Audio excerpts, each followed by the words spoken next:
Well, we are back. For the last 50 years, oil, gold, and dollars have run the economic world.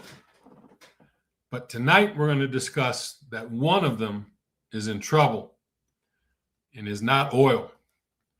So we're going to talk about that. I'm going to tell you why, some of the history of reserve currencies, what we can expect will happen with the dollar.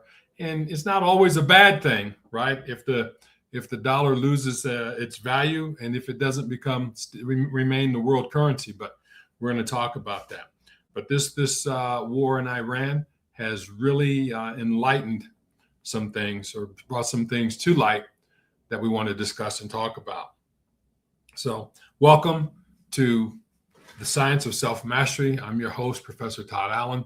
Thank you for being here. Thank you for following and subscribing to this channel. Thanks for those who support this channel by sending donations. If you want to continue to support this channel, please send your donation through Cash App to Life Coach Todd. I really, really appreciate it and thank you. So we're going to talk about, will the dollar survive the war? Yes or no? In your comments, put whether you believe it's going to survive or not. Let us know and we'll discuss that. I appreciate your comments. But let me do some checking here. Make sure that we are broadcasting correctly. Where am I going here? I appreciate all of you who check in on me and who make some comments in the back office, asking me certain questions in addition to some of the things that we talk about in the broadcast. I really appreciate that. As I said, that I'm a reformed college professor teaching finance, economics, and business. And I always enjoy conversations with students and conversations with individuals who want to get more information. And even though that, as I said, I'm a reformed college professor, I'm not beyond continued learning myself. So I really appreciate that. Okay, let me go here. I want to make sure that we are, in fact, broadcasting. All right, looks like we're live, but I want to be sure. Okay, good. Yes, we are. All right. So let's get into it. First, I want to talk about the financial situation that we are facing by showing you the U.S. debt clock. If you go to usdebt.com, you should be able to follow along with, usnationaldebtclock.com. You should be able to follow along with some of these things that are taking place here. So this is the U.S. debt clock. Make sure I'm sorry. Okay. This is the U.S. debt clock. And what you see here is the U.S. national debt, $39 trillion, and it continues up. Just to give you an idea, 1 million is a billion. So 1 million is a trillion.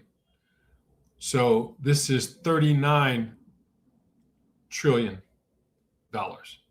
in debt. The debt per citizen is $113,620.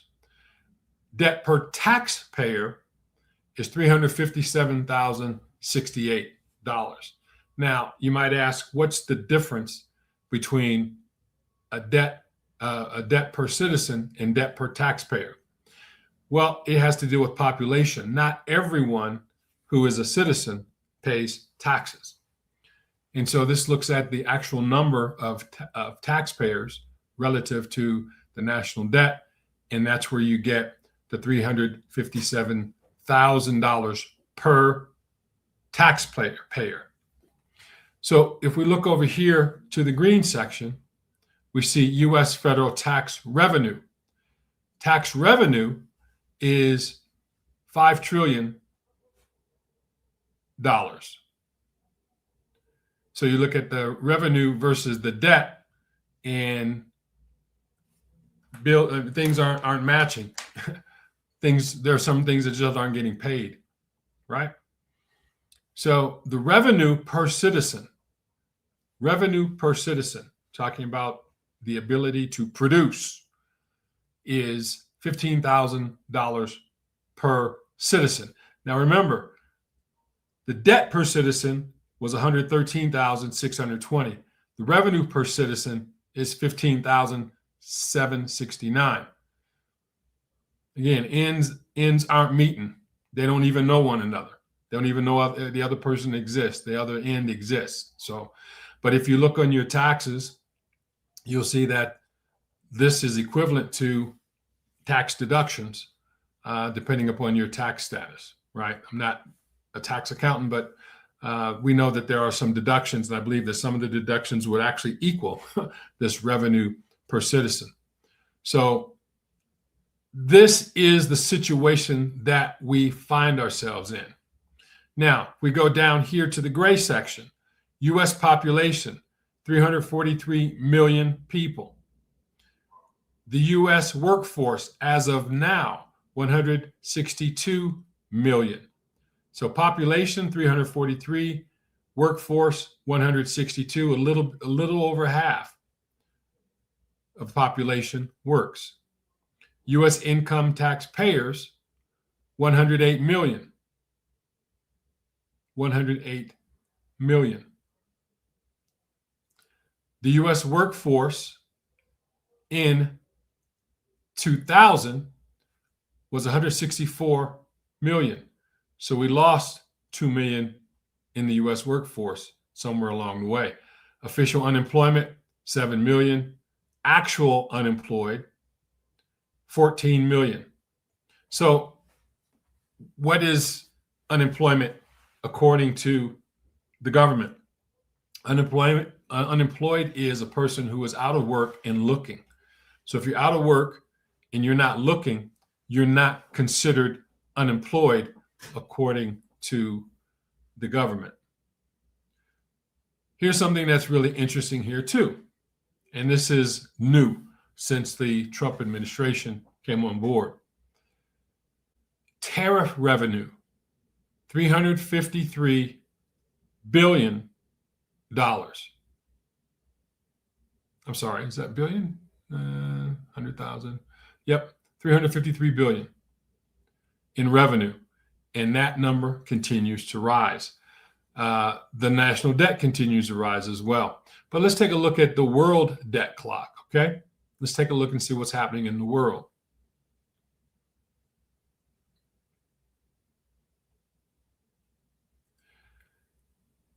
So, in the world,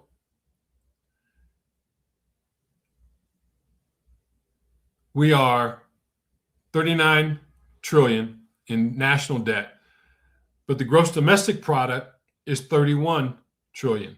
So that's a difference of the public debt to GDP is 102%. 102%. External debt to GDP is 93%. China, 20 trillion national debt, 19 trillion in gross domestic product. So look at the difference between productivity. You know, a lot of people say, you know, that the United States is not as productive as China. China has 1 billion people, right? 1.4 billion people to the US, 343 million. Their gross domestic product lacks or falls far behind the US, and their public debt to GDP is 106%. But their external debt, 14%. And we'll come back to this because when we're talking about currencies, this becomes very important. Okay. So again, receipts from what we talk about. All right. We want to present receipts in everything that we do. So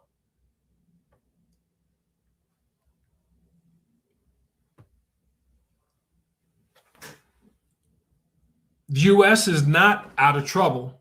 With this war, it becomes even more evident that there are some things that are taking place that puts the world reserve currency status of the United States in jeopardy. And we're going to talk about that. Hey, XL Pro, how you doing, my friend? Thanks for being here. I appreciate it. Appreciate it big time. So let's talk about what a world currency is. All right? What a world currency is. Let me share this screen. And again, we show receipts.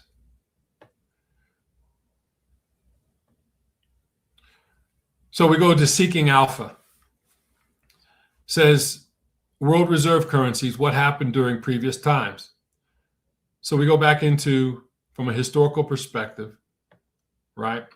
The transition of world reserve currency brings much uncertainty. Throughout history, a transition of reserve currencies has always brought about turmoil and uncertainty in the financial markets. We certainly see this in the US market with the ups and downs of the market.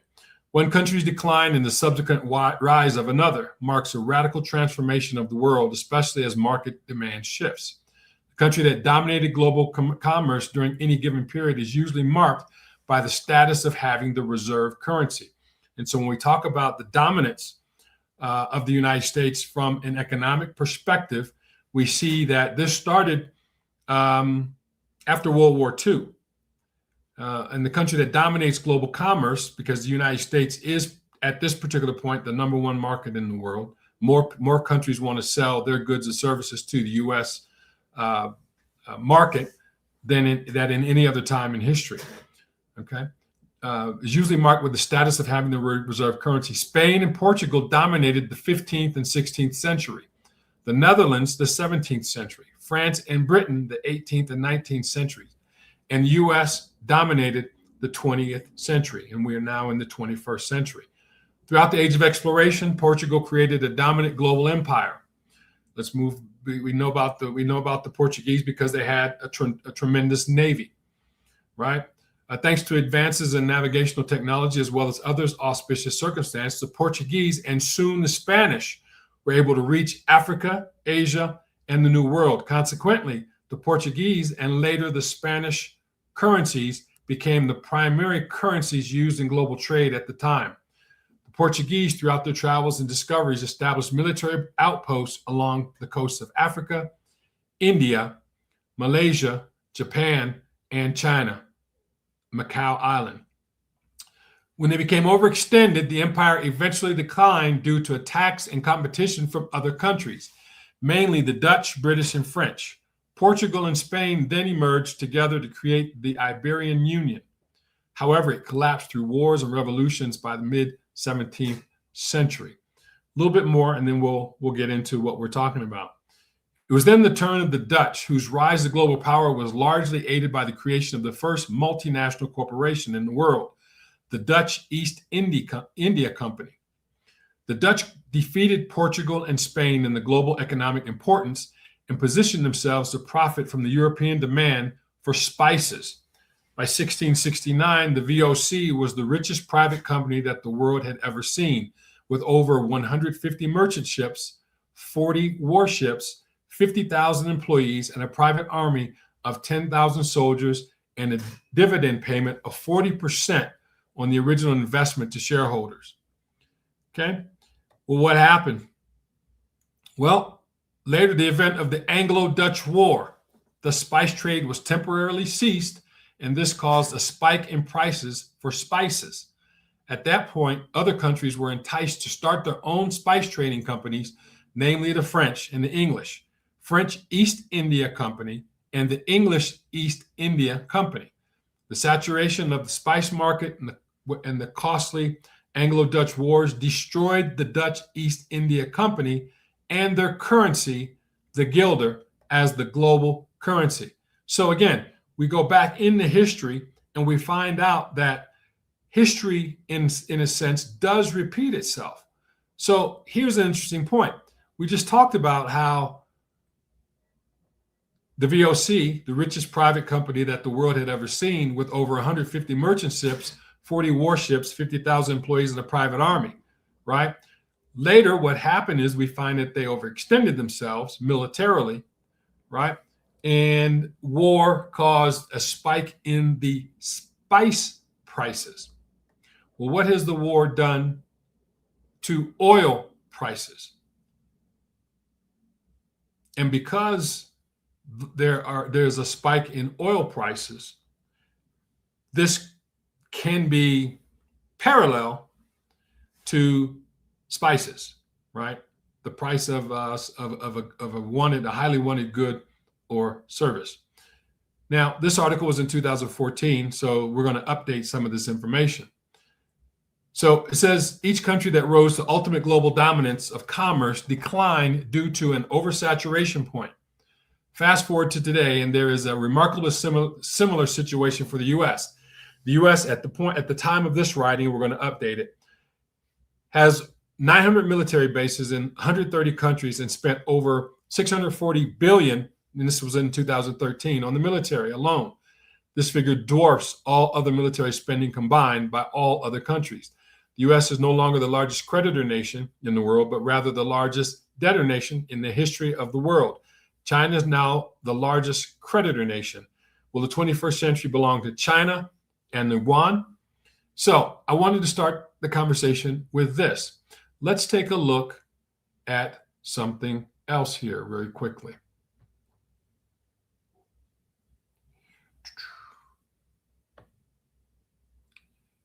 Let's take a look at U.S. military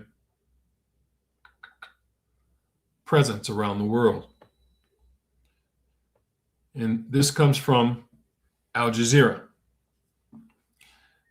If we're looking at the U.S. military bases, and again, where we've updated the information, it's the last article we said 900. The U.S. has about 750 bases in at least 80 countries around the world. So there has been a reduction in force in terms of around the world. It has approximately 173,000 troops deployed in 159 countries.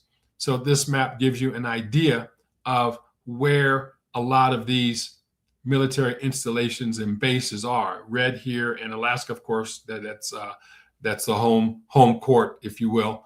But then looking at where we are globally, if we're looking here in the so-called Middle East, right? Which for me, again, this is a side note, for me, that's always been interesting because the continent of Africa and this area, what is called the Middle East, is only separated by a man-made waterway, which was completed in 1868. It's called the Suez Canal, right? So anyway, but again, 10 bases in Kuwait, 10 bases in Saudi Arabia, 13 bases in Turkey. It doesn't give me where what the troop count is in these other places, but again, we're talking about 170,000 or so troops around the world, around 159 countries. So again, if we're looking at what took place with the Dutch, if we're looking at what took place with the French and the British and the Portuguese and the Spanish, all of them at one particular point was a world currency, meaning that the currency that the majority of trading certain goods and services were used. Now, it wasn't until 1971 where we came off the gold standard, and that was with President Nixon, Richard M. Nixon, the "I am not a crook," right?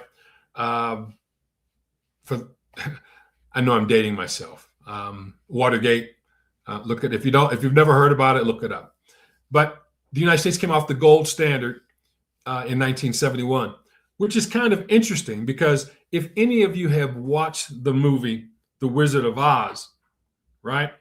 The Wizard of Oz and the Dorothy, the Scarecrow, the Tin Man, Dorothy, and the Cowardly Lion, right? And Dorothy and Toto, where they were said, follow the yellow brick road. Well, that was a satire, if you will, about the gold standard, the gold and silver standard, because at some point in the U.S. history, the original currency was called silverbacks. And so it was actually supported by silver. And so the idea of follow the yellow brick road to go to the Wizard of Oz was to come off the silver standard to go to the gold standard. And it was Richard M. Nixon that took the United States off the gold standard in order to allow the currency to free float. And so it became what's called a fiat currency. Fiat, or faith, simply means in God we trust, right? Now, some people would say, well, in what God is it that you're trusting in, right? That's a great question. But the idea is that we came off of the silver standard, which was first, went to the gold standard, came off the gold standard, and we had a fiat currency that it was based on faith. And this was backed by the Federal Reserve. And the Federal Reserve was created at a place called Jekyll Island. And the Federal Reserve became the central bank of the United States, which is interesting because the central bank of the United States is a privately owned bank. It is called the Federal Reserve, but there's nothing federal about it. It is a privately owned bank, which no one, which their shareholders are secretive, right? It's like I don't know who owns the shares of the Federal Reserve Bank, but it is a privately held bank, which is the central bank of the United States, or what they call the bank of last resort. And so there are 12 Federal Reserve districts. Let me pull that up here really quickly.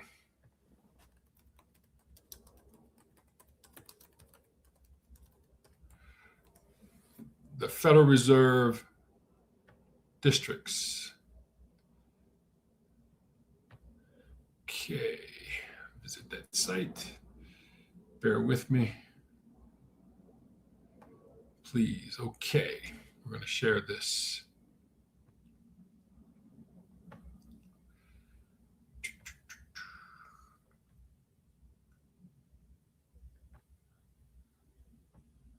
Okay, Federal Reserve districts.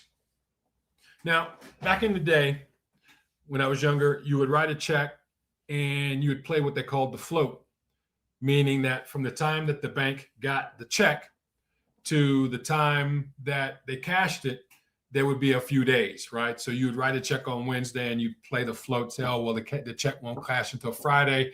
I get paid on Friday, so I'll be able to cover the check.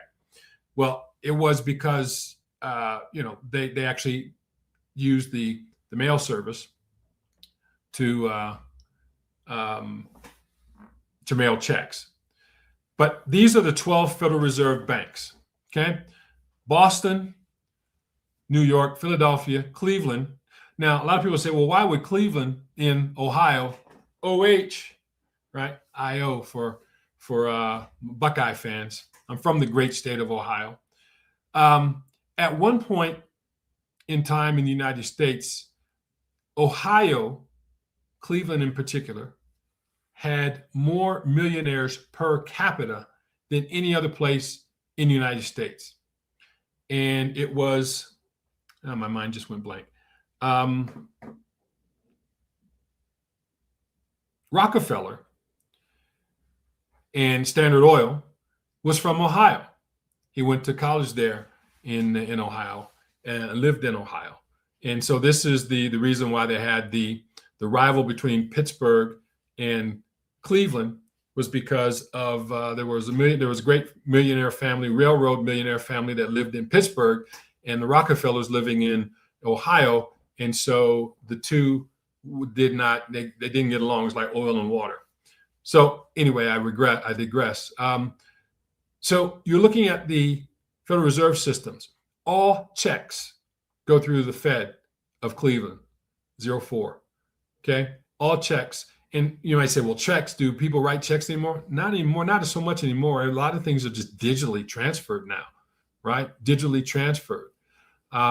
But again, you see the Federal Reserve System. You see San Francisco. I don't know why they put San Francisco, the number there, but San Francisco Fed, basically in California, would not be in this state of what is that, Nevada? Would not be in the state of Nevada. It would be in the state of California. Dallas is the 11th, the Federal Reserve District number 11.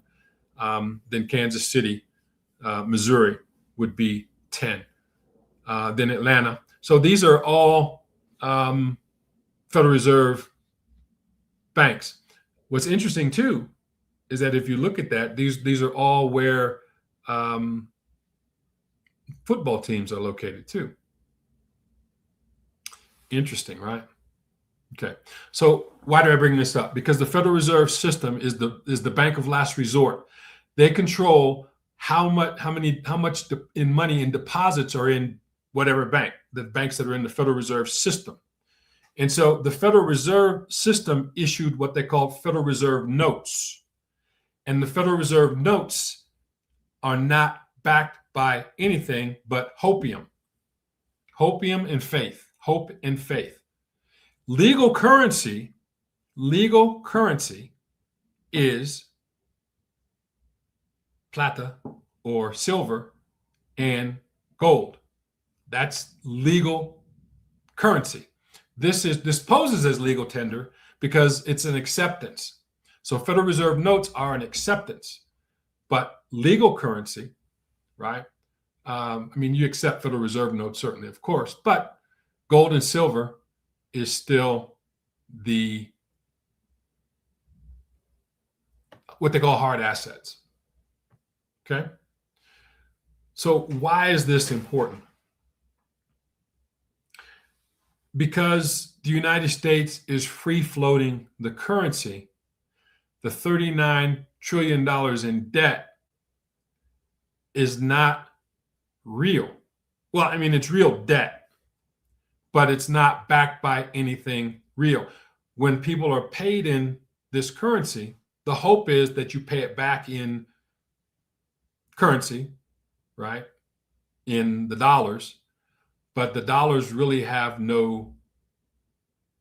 they have intrinsic value, but there's no real value. But it is the currency that is a reserve currency, meaning that every country in the world holds reserve currency to stabilize their local currency. And being a reserve currency, all of the oil which is produced globally is sold in US dollars until recently.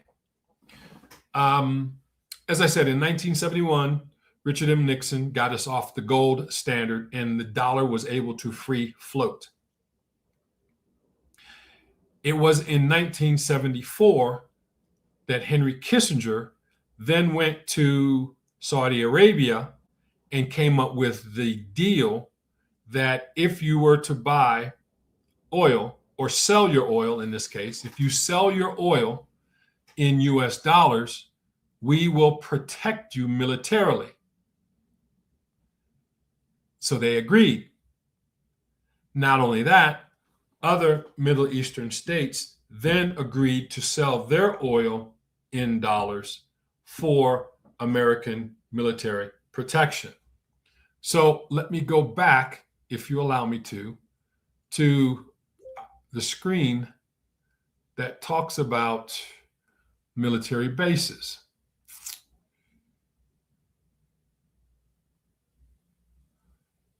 No, this is a different screen I'm going to show. Let me show it. So again, 750 overseas bases in over 80 countries and territories. Well, I was going to bring up, let me do this again. There it is. Bring up the map from Al Jazeera.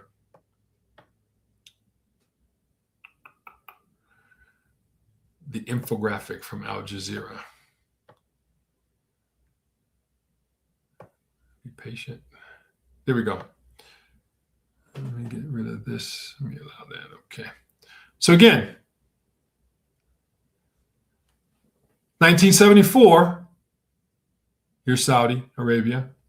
1974, the agreement was we will sell oil in US dollars, you protect us. Okay. And that was the deal in 1974, and it has lasted up until this particular point in time. Now, it doesn't mean that it's not continuing. It is continuing at this particular point, but it's taking a different form.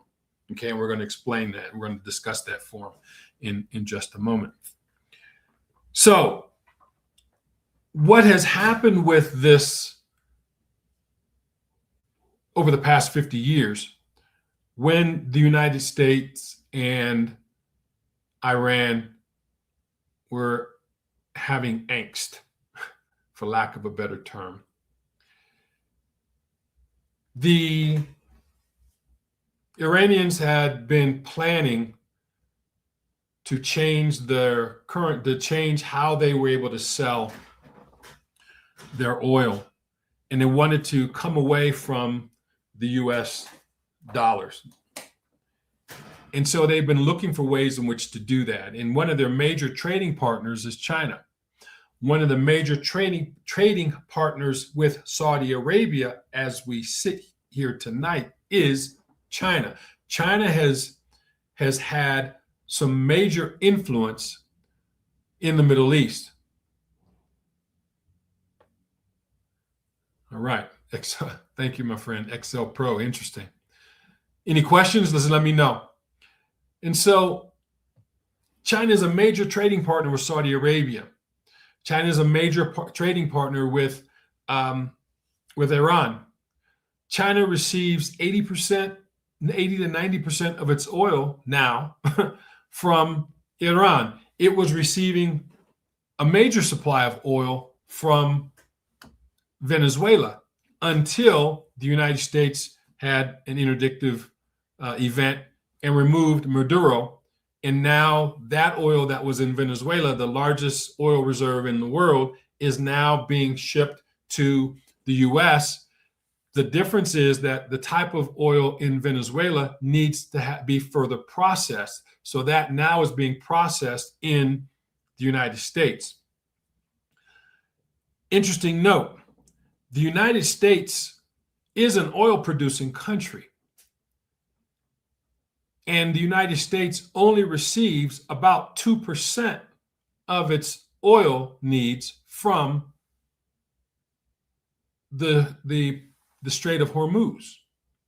Europe gets about 10% of their oil from the Strait of Hormuz. The majority of the countries that receive the majority of that oil from that particular region is the East. We're talking about India. We're talking about Korea, South Korea. We're talking about Japan, right? And of course, China. So the U.S. actions and activity in Iran, when some people would say, oh, it's all about the oil. Yes and no. Yes and no. That was, I believe, and again, this is a Toddism, I think it was an indirect attack on China's idealism. China has a philosophy of being the center of the world. And so the actions and the activities of the People's Republic of China has been such. So Iran set up a payment system with the Chinese that circumvented what was called the SWIFT payment system. Now, if you're not familiar with the SWIFT payment system, let me bring you up to speed on that here. Let me see, where is it? Okay, so the SWIFT system in banking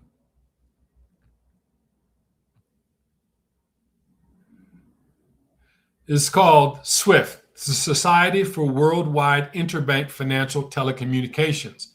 It's a secure global messaging network used by over 11,000 financial institutions in 200 countries to transmit payment instructions. Okay? To transmit payment instructions. So again, you are moving money from one country to another, and it's a bank-to-bank transaction. And so there's a system that was used for banks to be able to communicate in terms of how they're going to send the correct amount of money and for what. Because in shipping, you have several things. You have bills of lading. You may have credit systems where you have letters of credit, right? Letters of credit are basically you say, yes, this person has the wherewithal to pay for the particular good or service. They ship the good or service. They have the bill of lading, right? And then they have the letter of credit. They match the two, send it to the bank. Now the banks get involved and they're moving money from point A to point B, right? So that was the SWIFT system. China, talking to Iran, created their own backdoor system called SIPS. And this is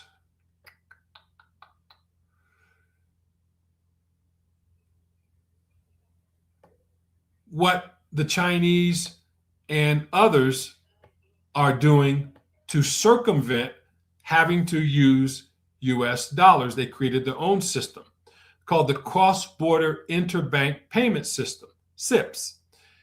Is Chinese official centralized payment infrastructure launched in 2015 to facilitate real-time clearing and settlement of international transactions in Chinese yuan. It acts as an express lane for global trade with China, reducing costs, shortening settlement times, and providing a sanction-proof, we're going to talk about that in a moment, alternative to Western-dominated SWIFT system. So, Todd, you're talking like an economics professor. Yeah, I know. If you have questions, please, let me know in the comments. So what does that mean?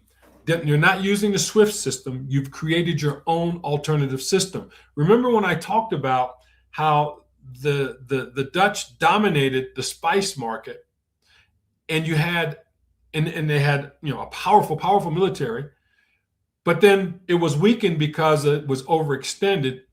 And so what other countries did in order to circumvent that is that they created their own avenue in which they could buy spices, etc., to circumvent the powers that be at the time, and to implement their trade. I have a question. Why don't they take this opportunity to replace the petrodollar with BRICS? That's a great question. I'm going to talk about that in just a moment too, right? Because that is part of what they're doing. Part of what they're doing. So Adam RMZ, thank you for that. So why don't they take this opportunity to replace the petrodollar? Well, again, what is the petrodollar? The petrodollar is oil denominated in US dollars. So that's a petrodollar, and that was created again in 1974 by agreement. It was not a contract, it was by an agreement. And so the BRIC countries, okay, Brazil, Russia, India, China, South Africa, Iran, UAE, Egypt, and others, half the world's population and 40% of the global GDP. Now, why don't they replace the petrodollar with BRICS? Here's why. Because China is a communist country. China does not have enough Chinese yuan in circulation because they don't run a deficit. They don't run a deficit like that in terms of debt to other nations. So there's not enough of the yuan to go around. Now, what they're doing is that they're trying to have a currency that is backed by natural resources, by minerals, right? By minerals, gold, silver, platinum, The challenge is those are limited in supply. So you couple that with the Chinese yuan, which is limited because it doesn't run a reserve. So that anybody that's trading in yuan, they would be difficult to get. And because they would be difficult to get, it would be more expensive in the long run, I believe, in order to maintain that. So that's one of the reasons that, yes, the United States, in terms of its, at one point, the reserve currency of the United States was 77% of all trade used US dollars. Now it's down to 58%. And the direction that is going down. As I said before, the US dollar is not backed by gold or silver. It's backed by hopium and an F-35. And it's the F-35 is the FAFO, right? The F-35 is the FAFO. And so when you're talking about how to maintain relevancy, right? How to maintain relevancy, you have to project power. And the United States is and has been the number one military power in the world. Now, what this war may do is, if you defang Iran,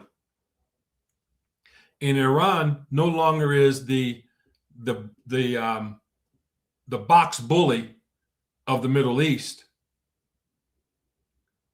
there's going to be a vacuum that is going to be created where you're going to have other entities which will be vying for that space financially. If you've looked at other lives that I've done, I talked about AI. I've talked about space technology. I've talked about natural resources, solar energy, right? I talked about the Stargate. I've talked about these things that are there in that particular region. And those are ways in which that particular area can actually grow their economies and become very dominant in the world.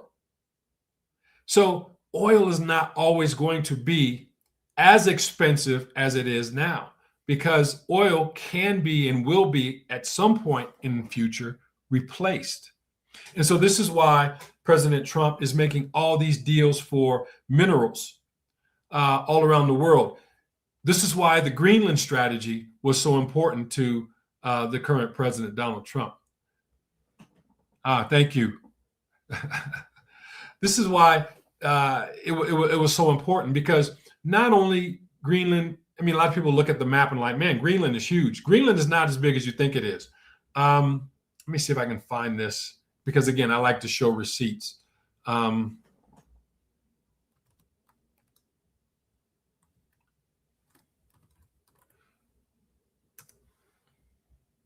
Okay, there's a website called thetruesize.com, and I'm gonna show you again. Got to show receipts. And this is what I used to tell my students, my economic students. Don't take my word for it, because I've been known to lie. I've lied before, right?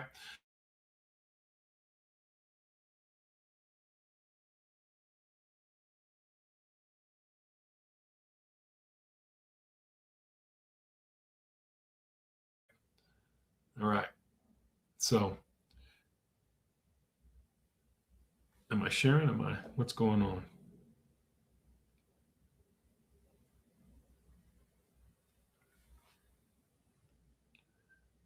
Okay, let me see. XL, am I still on? Okay, I think I'm lagging. I'm watching myself over here on my cell phone to make sure that everything is going okay.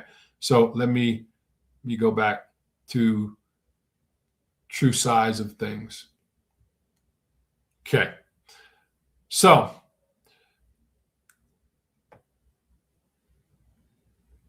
on the map, we take a look at Greenland, and Greenland looks humongous, right?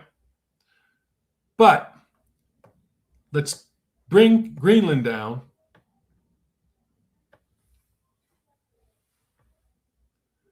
Right? And let's take it and let's put it in the United States. So Greenland is the true size of things. It's 2,166,000 kilometers. So if we look at the size of Greenland, it fits in the center part of the United States. So because we're looking at a flat map, it looks huge, but everything north of the equator is bigger. It looks bigger than it really is. So let's play with this a little bit further. Let's take the United States out of here. Let's take India out of here. Let's take the People's Republic of China out of here. And let's take Greenland and let's move it over to Algeria. Let's move it over to Africa. Look at that. The whole country fits on the continent of Africa. Let's move it over to India. India's a little bit bigger. Let's take it over to the Middle East. It's about the size of the Middle East. Okay, let's take it further down and let's compare it to the great continent of Australia. Australia is bigger. So the point I want to make is when we're looking at the map, called the Mercator map, and anything above South America or anything above the South here looks bigger. Play around with it again. Let's take it and let's put it over here in Brazil. Brazil is huge. Looking at it here, it looks like Greenland is a monster, but it's not. TheTrueSize.com, showing receipts. So why did Donald Trump have this Greenland strategy? Well, again, if you're looking at Russia and the Bering Sea and the Norwegian Sea, anything coming through this trade route, that is United States susceptible from an attack from the North Atlantic and the Bering Sea. By having outposts here, they could check interballistic missiles coming from North Korea or wherever coming through that side. Not only that, not only having bases there, but also minerals, rare minerals. And so again, it was a mineral strategy. Why? Because there's not going to be a dependence forever on oil. You need certain types of minerals for your AI. Okay, thank you, brother. Appreciate it. You need certain minerals for your AI. You need certain minerals for your electric vehicles. You need certain minerals for your medical equipment. There are rare earth materials that you need for these things. And I just want to take a moment, just real quick, to talk about a new product that I have coming out called Infinite Wealth Report, IWR. And in the Infinite Wealth Report, I talk about some of these. I talk about a lot of these different things, that if you are aspiring to grow your wealth or you want to protect your wealth, the IWR is a newsletter that I've just created that will be launching next Tuesday, this coming week, that will be discussing these very kinds of things, these geopolitical things, these different types of ways that you can protect your wealth and grow your legacy. So this it's like Prego, it's all in there. So when we're talking about geopolitics, I'm not speaking from for or against any particular thing. I'm just simply telling you what the chessboard is and letting you see the board so that you can determine what are your best moves for you and your family.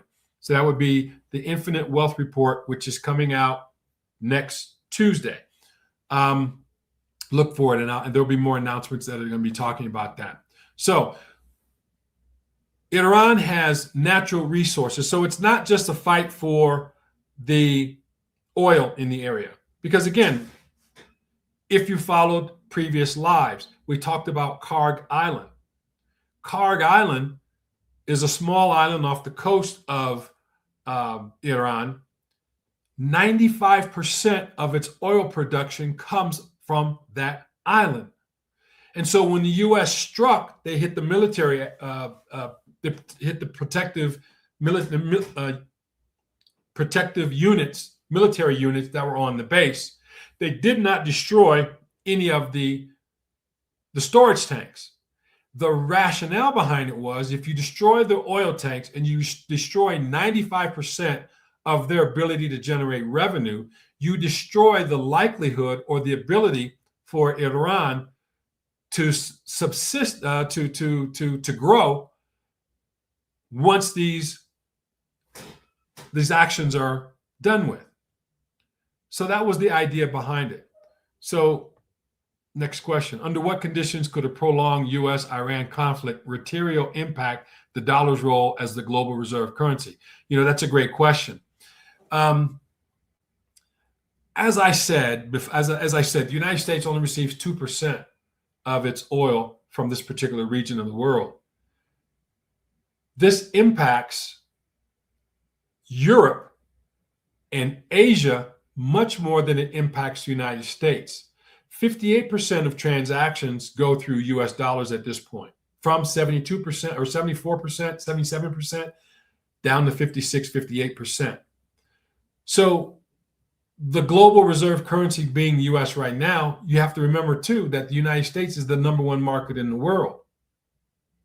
So this is why green energy and all these other things came into play, because there's trying to be a movement away from fossil fuels. Think of it this way. If there's a movement away from fossil fuels, who does it hurt most? The US or Europe and the Middle East? The Middle East, and I hate using the term Middle East because that is such a contrived term.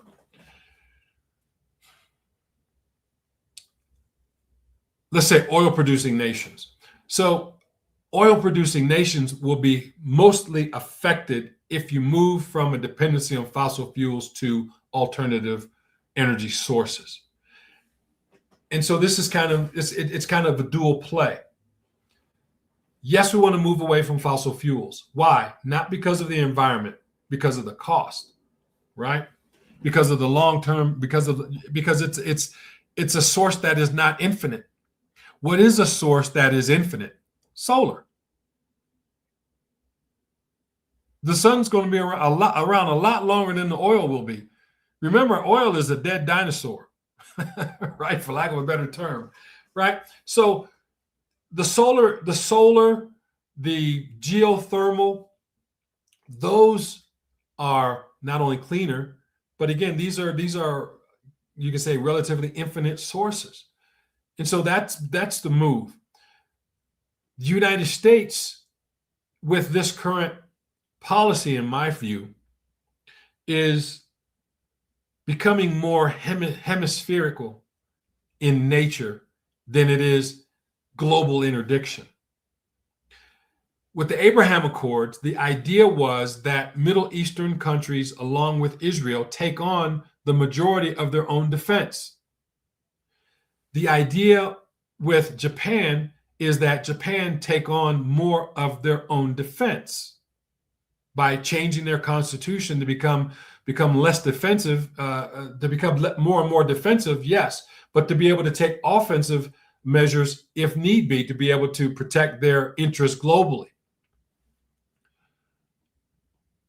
The United States in the war with NATO, I shouldn't say war with NATO, but the United States in the situation with NATO is this. Donald Trump in his first term said that NATO takes advantage of the United States and they need to increase the amount of money they spend on their own defense and stop depending on the United States to come to their defense. And with this current situation, the United States asked them to help open or protect the Strait of Hormuz, and they said no. So Donald Trump said, well, we need to rethink the relationship with NATO because we're doing all the heavy lifting. we will continue to interdict with Iran. We're just asking them to help keep the straits open for shipping that benefits them more than it benefits the United States. And they said no. They've since changed their mind because the United States, Donald Trump said that, you know what, we might rethink whether or not we're going to be part of NATO. And so when you're talking about the United States and the reserve currency of the dollar, I said it's not backed by gold or silver. It's backed by an F-35.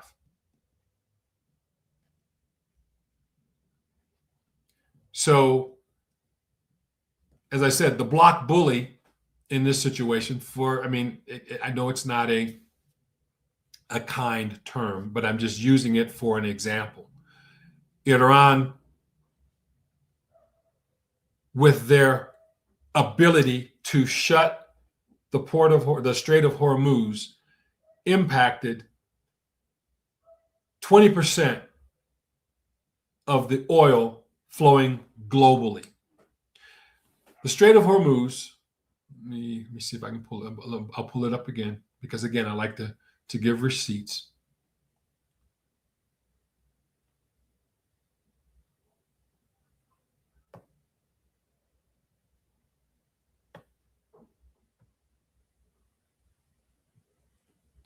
The Strait of Hormuz, let me back out, is this area here. Now, I'll talk about the Musadam Peninsula in just a moment, but this is the Strait of Hormuz, right? This here is Karg Island. The Strait of Hormuz is a 21-mile wide part that separates the Gulf of Oman from the Persian Gulf here. Okay? And the Gulf of Oman goes into the Indian Ocean and out into open water. This is 21 miles, and there's only 2 miles of shipping lane in either direction. So there's 2-mile shipping lane, a 2-mile difference, and another 2-mile lane on the other side that traverses, going in and going out. So there's 6 miles of that's navigable. Iran has underground mines, they have missiles, in order to shut that down as a choke point and to impact all of the other nations there in the Middle East from their being able to generate revenue and being a theocracy to be able to control that area with their military power. So they controlled the purse strings and they had military power, and they were being, as I said, the block bully. Literally. Now, what is this Musadam Peninsula? I'm glad you asked. There is an idea that is floating, that's been floating for years, is that in order to circumvent and having to go into the block bully zone, if you will, there is, it's called the Musadam Peninsula, and is owned by the country of Oman. The Musadam Peninsula is an area that they're thinking about building a canal. And you can I'm trying to get into this, but it's not letting me. I'd have to go deep. But going from the Persian Gulf to the Sea of Oman, it's about 70 kilometers. And so they're thinking about building building a canal from one end to the other so that you don't have to enter into the Strait of Hormuz.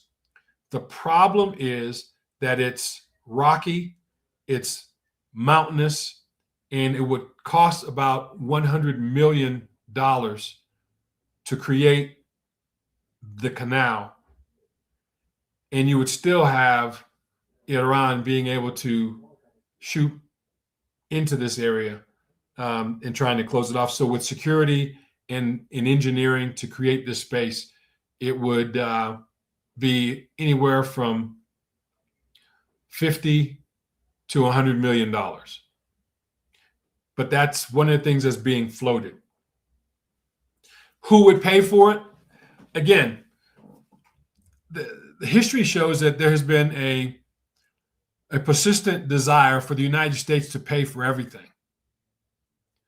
And under our current president, he's decided that people need to pay their way. It's like one political party always says, pay your fair share, right? And so the current administration is saying, well, these people need to pay for their own defense because they need to stop depending upon the United States to defend them. And NATO is a big one of that. So interesting to note that NATO, at least 6 countries changed their mind. They first said flat out, no, it ain't our fight. We ain't doing it. So the president said, well, we need to rethink our relationship with NATO. And lo and behold, the UK, France, Germany, Italy, Japan, and the Netherlands decided that they're going to send naval vessels to help protect that particular area. So interesting stuff. Let me go back to Saudi Arabia.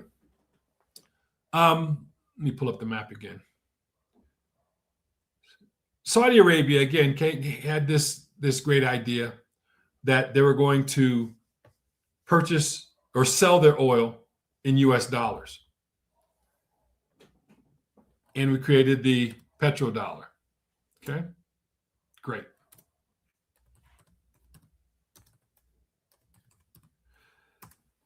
But what they've also done is they went into a project, Saudi Arabia is here, called the M-Bridge project. Okay, M-Bridge. So what is the M-Bridge? Pull that up for you again, because I love to give receipts.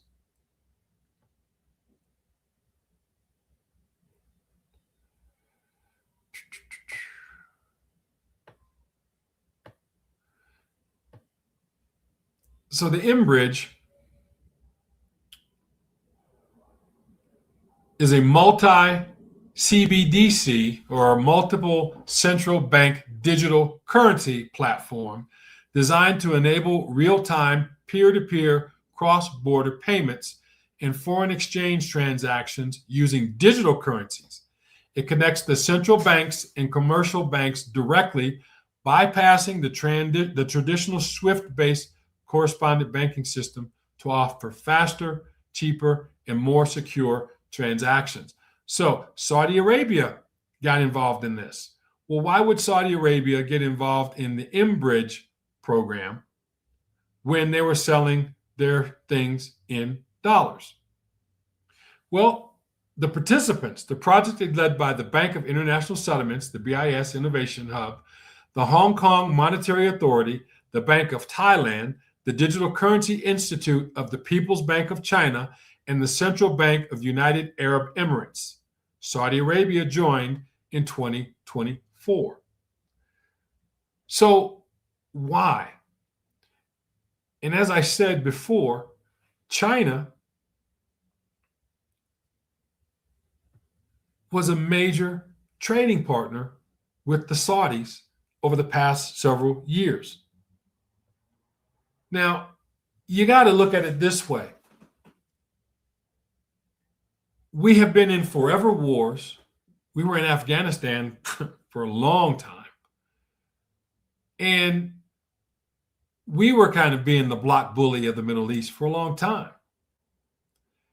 So the trust for the United States had been waning.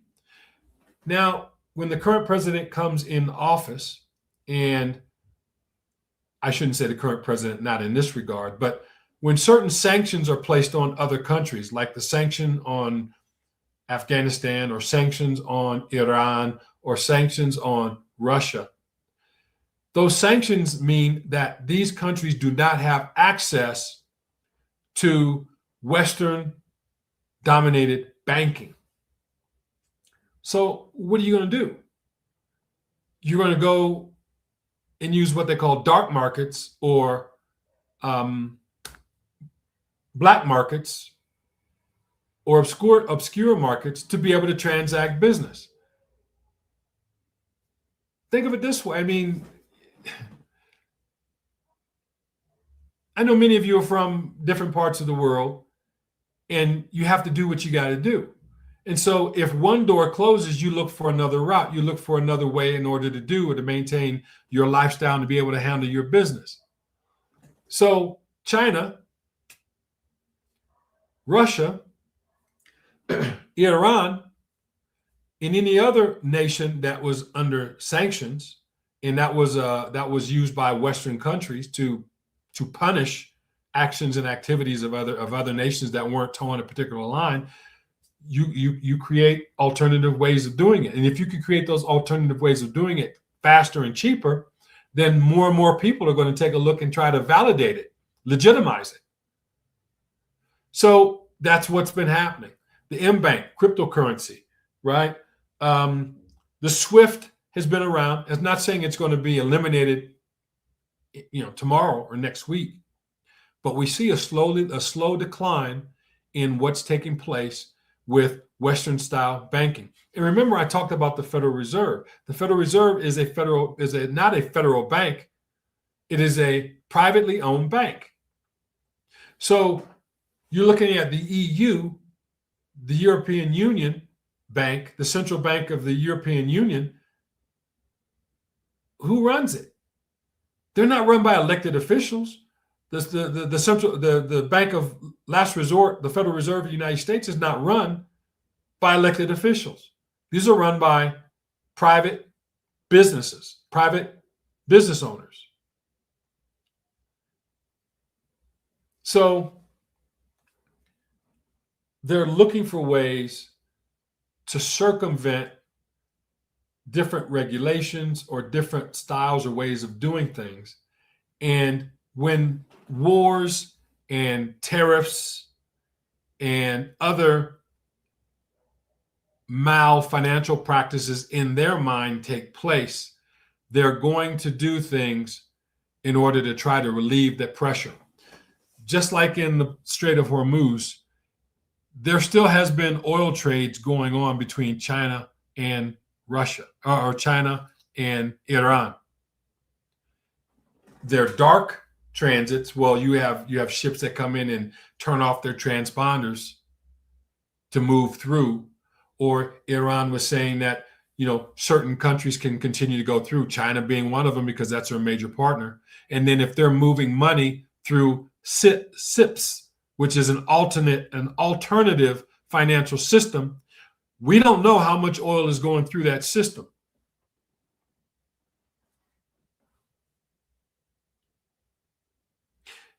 To Adam RMZ point, when I talked about reserve currency in the BRICS, right? The United States has about 50 some odd percent of the global reserves. China has only 2.7% of global reserves. It's not big enough. And because it's a communist country, we don't know what is true as it relates to their gross domestic product or the size of financial size of the country. We know that they sell a lot of stuff, right? We know that if we send them, raw materials, if we send them raw materials, they send us back finished goods, and finished goods are more expensive than raw materials. We do know that. However, they've got 1.4 billion people, and we're not sure from an accounting perspective how they run their books. And so countries are really taking a chance at understanding what the real value of their currency is. And that becomes problematic. Doesn't mean it can't be solved, but it means it's problematic. In order for it to be solved, China will have to change its philosophy and how it does business. It's a communist country. It's a Marxist country. What's interesting is it's a Marxist country, but it practices free market principles. The premier of China has a PhD in Marxist philosophy. Just let that sink in. So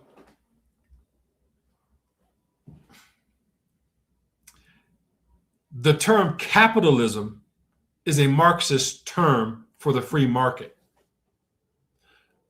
Adam Smith never used the word capitalism when describing the free market. The free market is that the market, the people that buy the good or service, decide the price. And what's called the equilibrium price, or the price which the majority of people are willing to pay, is the price that you pay.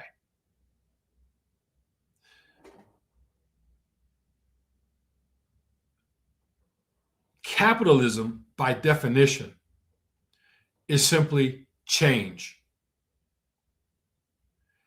Capitalism is the resources that are used to create a good or service from a raw material. For example, I'm sitting at a desk. The desk is in the tree. So you use labor, you use money, you use time, and you use natural resources to create the table. That's capitalism.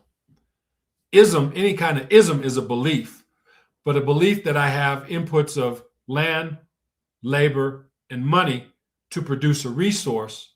I use capital, or I use resources to produce an end product. That's capitalism. It's not what a lot of Marxist idealism is. And Karl Marx was a philosopher, was an idealist. I'm not bad-mouthing Marx, because when I was younger, attending Oberlin College, I was more socialist, or more in my ideology, I was more that than I am now. The difference between communism and socialism, they're both command economies. They're both command systems, right? That you have somebody at the top that makes the decisions for everyone else. The fallacy too is that the United States lives in a democracy. No, the United States is a democratic republic, meaning that you vote for representatives to make choices and decisions for you. It is not a democratic government. It's a democratic republic. It's important. My grandfather always used to say, it's important that you know what you're looking at when you're looking at it. And no matter how many times you tell a lie, it doesn't become the truth. The truth of the matter is, we are at an inflection point. That the change in philosophy as to how the United States will operate moving forward has certainly changed under this current administration. This current administration wants to cut taxes, meaning that more of the money that people make go to them. He wants to cut waste, meaning that when the tax dollars are extracted from the people, and that's kind of interesting that governments don't produce anything. Thank you, Father, for helping me not to use bad language in that situation. Governments create nothing. Governments are net users of resources. They don't create anything.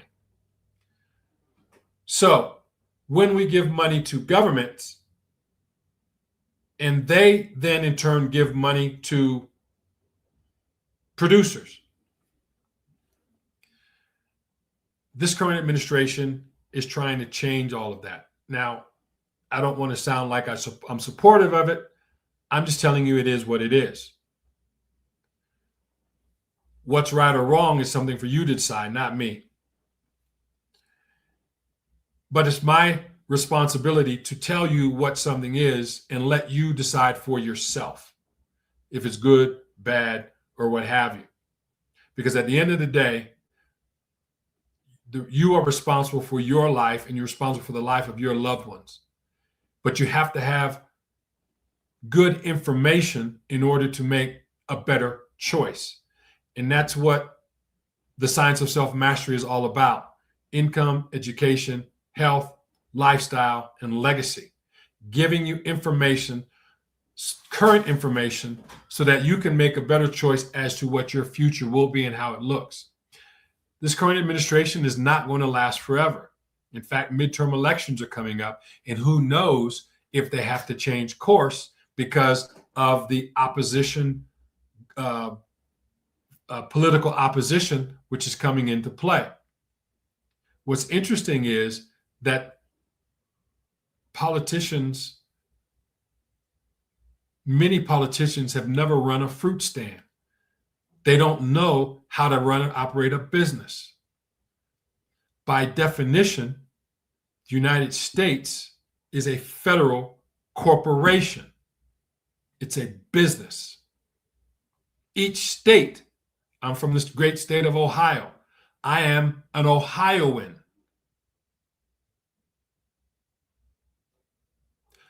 An American could be North American, Central American, South American. Where am I from? I'm from Ohio. I am an Ohioan. Ohio has its own constitution. Ohio has its own governor. And through the Articles of Confederation, the United States, Ohio came into the United States. If you look up the location of the United States, it is Washington, D.C.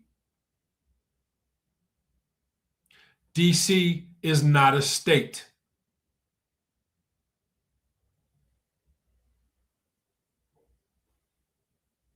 I'm going to talk about this more in upcoming lives, because I think people need to kind of understand what is going on.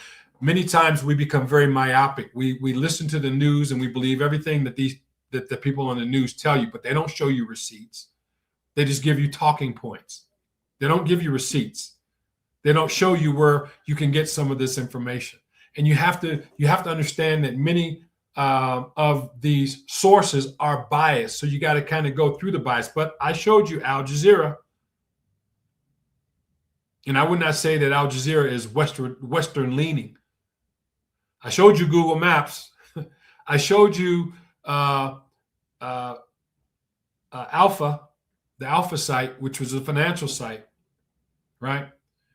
You can make the choices and decisions for yourself. So I'm looking for any question. Any more questions out there? I see that we have some people here still. Any questions? Please feel free to ask any question. I'll wait just a moment here. No? Okay. Well, that's kind of all of the information that I have at this particular point in time. And the question was oil, gold, dollars. Says these three things have run the world for the past 50 years, and one of them is in trouble, and it ain't oil. Oil's not in trouble yet. Is the dollar in trouble? Kind of, sort of. Why? Because the dollar has been declining in terms of as used as a reserve currency since for the past several years. It's gone from 70 to 80% down like 58% of all transactions. So, okay, great question here, Adam. Is the bigger risk to the dollar dominance external competition or internal factors like fiscal policy and debt sustainability? Yeah.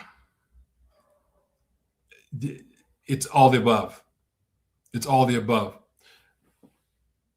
Thank you for that. I mean, that is a fantastic question. And the answer is bigger risk, that's subjective.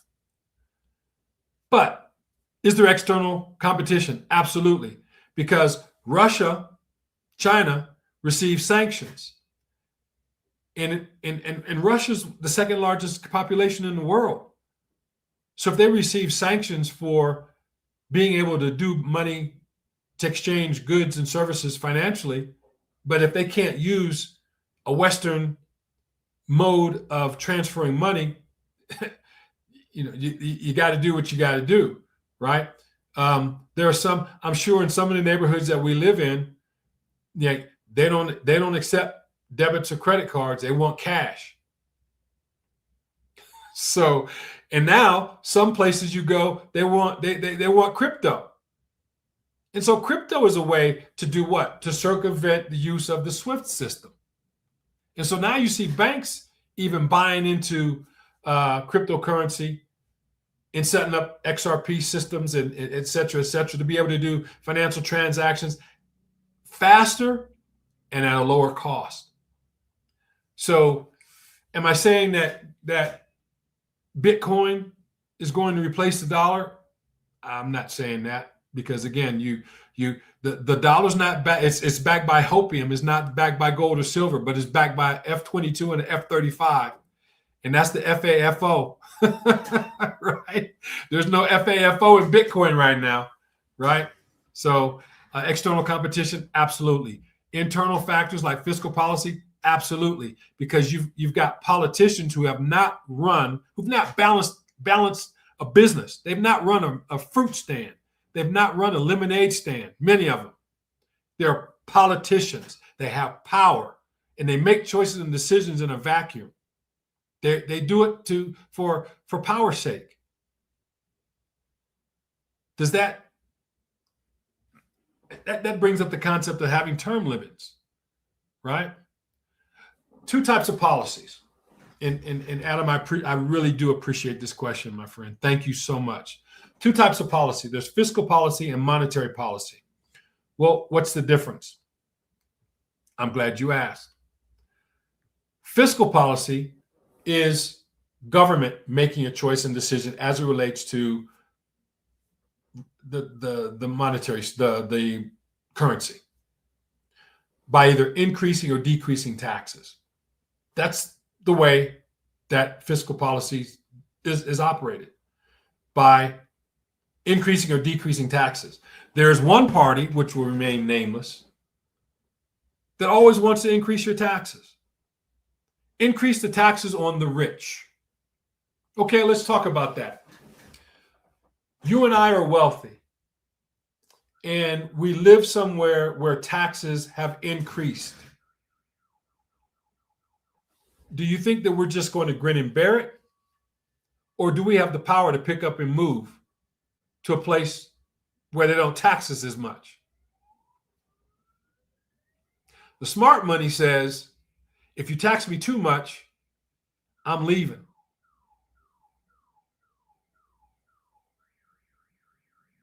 Because I made this money, you didn't.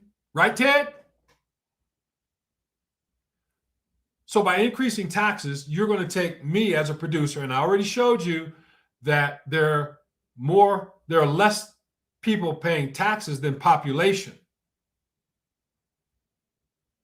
So I'm going to be responsible for maintaining a system that doesn't honor me. If you're in a relationship with someone that doesn't value you or value your worth, are you going to stay in that relationship?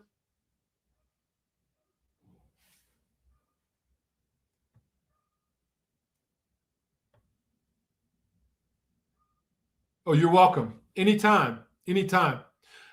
Monetary policy is the banking system. Now, I remember I told you that the Federal Reserve is not a federal agency, but the president does have the power to appoint the federal chairman, the chairperson, the Fed chairperson.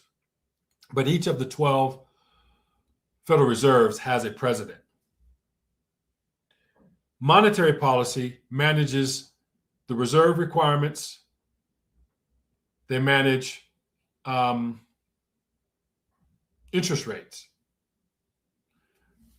So what are reserve requirements? The amount of money that has to be in a vault. Interest rates is the rent that's paid for borrowing money. What took place in the late 80s, I believe. I don't have my dates correct at this point. But remember that the interest rates were lowered to practically zero because they wanted to increase the money supply. So you manage the money supply, you manage interest rates, and you manage reserve requirements. The more money that a bank has to have on reserve means the less money that they can loan out. And what happens is that when banks don't meet their reserve requirements, they then have to go to the discount window in order to borrow money overnight to have the required reserves by charter. So if you lower reserve requirements, they would then do one of two. They'll make more loans, and then they would borrow more money that they could. Lower reserve requirements means that there's going to be more money that they can lend out. So you grow the economy by lending money for production. By businesses want more money so that they can produce more money, produce more goods and services. So they're going to hire more people. When they raise the reserve requirements, there's going to be less money that they can loan out because they have to maintain their reserve requirements. By raising and lowering interest rates, by lowering interest rates, meaning the amount of rent that banks have to pay in order to borrow funds, by lowering interest rates, they're going to borrow more and they're going to be able to put more into the system, right? Again, for growth. By raising interest rates, they have less money that they can put in the system, and you're going to lessen the economic growth. And so this is why when they're talking about interest rates, it's not quote unquote the prime lending rate that you loan to individuals. They're talking about the interbank loan rate in which banks loan money to other banks that don't meet the reserve requirements. And so that is monetary policy. The focus has been on dualism. Congress is talking about taxes. The House of Representatives control the purse strings. By raising and lowering taxes, you put more money in people's pockets or you take money out of their pockets. The same thing with monetary policy. Fiscal policy,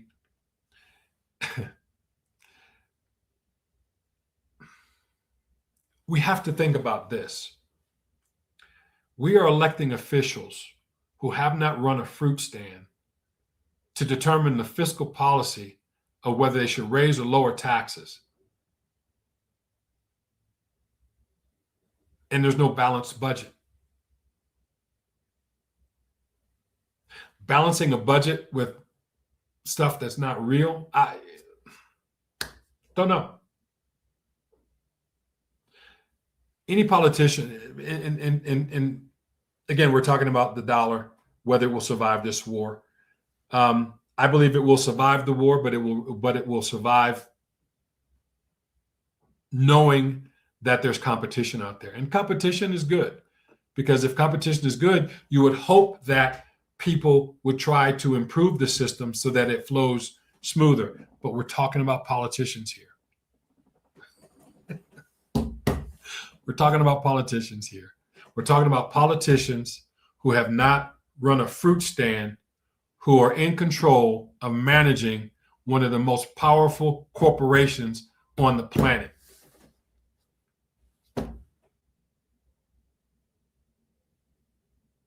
I don't know. Thank you all for listening. Thank you all for your participation. I really appreciate it. Remember, we are what we continually do. Excellence then is not an act, but a habit.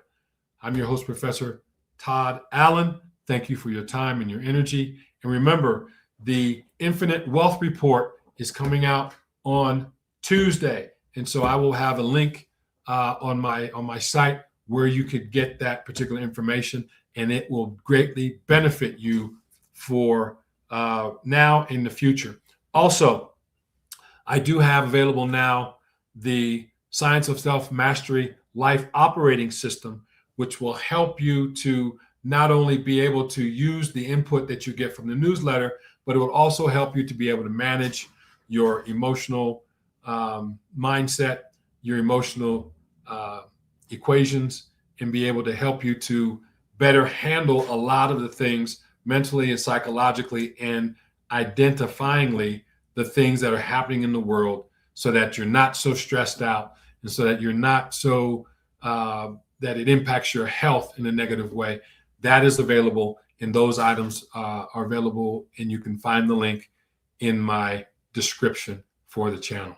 Thank you, folks, for being with me. Until Thursday, until next time, be blessed.